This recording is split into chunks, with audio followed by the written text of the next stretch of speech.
Welcome again our question classes. So this question is most important because 2021 के question paper में including है आपके ये नवंबर 2021 के पेपर में आए थे क्वेश्चंस। एंड आपको बता दूं कि आपको पता चलेगा कि लेवल किस टाइप का होता है, यूजीसी नेट एग्जामिनेशंस में किस टाइप्स के क्वेश्चन पूछ जाते हैं। So that let's start. So first of all यहाँ पे है एब्रीवेशंस ऑफ NMSHE। ओके, सो इसकी एब्रीवेशन पूछी गई थी इस क्वेश्चंस के अंदर, जो यहाँ पे आपके पास में गिवन है ऑप्शंस। आपके पास में ऑप्शंस गिवन है। ऑप्शन नंबर 1 है national mission on solar hydro energy. Okay, second option is national mission on sustainable Himalayan ecosystem. Third option is national mission on sustainable hydrogen energy. And fourth option is national missions on survey and Himalayan ecosystem.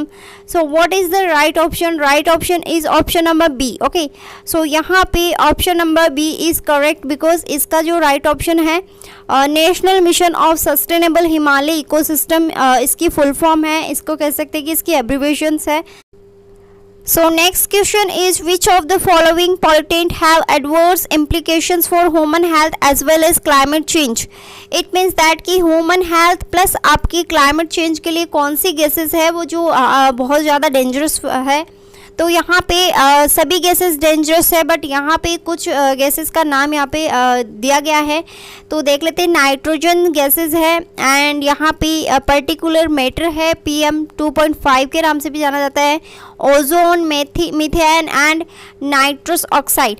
तो मैं आपको बता दूँ यहाँ पर इसका options क्या होगा। इसका ऑप्शन होगा ozone plus particular matter, because आपकी जो ओजोन लेयर है इसका अगर हार्मफुल होता है तो ये सीधा सीधा क्लाइमेट चेंज पे इफ़ेक्ट डालता है, प्लस आपका कह सकते हैं कि ह्यूमन हेल्थ पे भी यहाँ पे इफ़ेक्ट डालता है, क्योंकि क्लाइमेट चेंज होगा तो ह्यूमन हेल्थ पे भी डायरेक्टली इम्पैक्ट पड़ेगा। तो यहाँ पे कह सकते हैं कि यूजीसी नेट का एक फेवरेट क्वेश्चन है ये ओजोन से रिलेटेड। ओजोन तो आपको 100% पढ़ के ही जाना है, बिकॉज ओजोन का चैप्टर है वो मिस मत करिएगा। एक ना एक क्वेश्चन तो बनता ही बनता है आपका ओजोन से, इसका मैं गारंटी लेती हूँ। आपकी किसी ना किसी शिफ्ट में देखने को ही मिलेगा ओजोन का जो पूरा चैप्टर है, लो से लेकर हाई लेवल तक का, वो सभी अभी यहाँ से पढ़ के जाए। और गैसेस होती है आपकी, वो भी यहाँ पे बहुत ज़्यादा इम्पोर्टेंट है। निम्नलिखित में से किस प्रदूषकों का प्रतिकूल प्रभाव स्वास्थ्य और जलवायु पर पड़ता है? तो यहाँ पे मैंने जैसे कि आपका क्वेश्चंस बताया था कि यहाँ पे इसका ऑप्शन राइट ऑप्शन है B and C। तो B and C किस में है? क्वेश्चन नंबर यहाँ पे ऑप्शंस गिवन है, 4th number is correct. Move to next questions. In context of higher education honourable supreme court directed which the following national body organisations frame and prescribe courses in environment educations. It means that उच्च शिक्षा के संदर्भ में मानवीय उच्च शिक्षा न्यायालय ने पर्यावरण शिक्षा में एक पाठ्यक्रम तैयार करने या निर्धारित करने के लिए किस निकाय का संगठित करने का यहाँ पे निर्देशित दिया गया था? Right option is UGC. मैंने आपको पहले भी बताया है मेरे वीडियोस के अंदर कि आपको ओजोन से पूरा पढ़ के जाना है, यूजीसी से रिगार्डिंग जो भी आपकी अभी न्यूज़ आ रही है वो आपको रीड आउट करके जा रही है, ताकि ये आपका करंट अफेयर से रिलेटेड था। So that this is the most important. ऐसे ही क्वेश्चंस बनते हैं करंट अफेयर्स के। ओके, आप मुझसे पूछते रहते हो कि मैडम करंट अफेयर से कैसे क्वेश्चंस पुट अप होते हैं, तो ये आपका करंट अफेयर से ही बन के आया था क्वेश्चन। ओके, सो इसका राइट ऑप्शन है UGC. This question is most important because मैंने आपको पहले ही बता दिया था कि जो आपकी इंस्टीट्यूशंस होती हैं उनका एक तो इस्टेब्लिशमेंट ईयर वो भी आपको ध्यान रखना है, एंड आप लोकेशन, मतलब आपकी जो इंस्टीट्यूशंस की है इनकी लोकेशन आपको अच्छे से पता होना चाहिए, क्योंकि यहाँ पे मैचिंग वाले क्वेश्चंस आते हैं। और ये देखो मैचिंग वाला क्वेश्चन ही आया हुआ है 2021 के अंदर, आप देख सकते हो।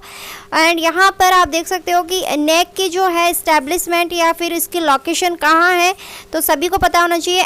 NAAC इसकी फुल फॉर्म भी पता होना चाहिए। यहाँ पे इसका बेंगलुरु में लोकेटेड है ये।